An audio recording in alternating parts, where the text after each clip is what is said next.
Mobile ইন্টারনেটের ক্ষেত্রে ৩% ও প্রথমবারের মতো ব্রডব্যান্ড ইন্টারনেটের উপর ১০% সম্পূরক শুল্ক আরোপ করেছে জাতীয় রাজস্ব বোর্ড এনবিআর। এতে মোবাইল সেবায় ১০০ টাকায় ৫৬ টাকা কর ও ব্রডব্যান্ড সংযোগে অতিরিক্ত ৭৭ টাকা দিতে হবে গ্রাহকদের। কর বৃদ্ধির এই হারকে অযৌক্তিক দাবি করেছে এ খাতের গ্রাহক ও সেবাদানকারী সংগঠনগুলো। রোববার জাতীয় প্রেস ক্লাবের সামনে আয়োজিত মানববন্ধনে তারা বলেন, নতুন করে বৈষম্য তৈরি করছে সরকার। বিগত সরকারের উদ্দেশ্য হাসিল করা আমলাদের ভাতা দিতে জনগণের উপর ভ্যাট ও শুল্কের বোঝা চাপানোর অভিযোগ করা হয়।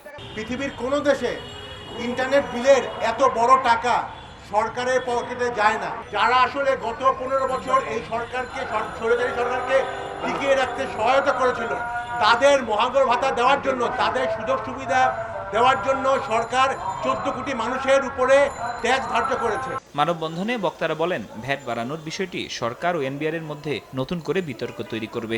৫০০ টাকার ইউজার ৭৭ টাকা ৫০ পয়সা অতিরিক্ত দিতে হবে।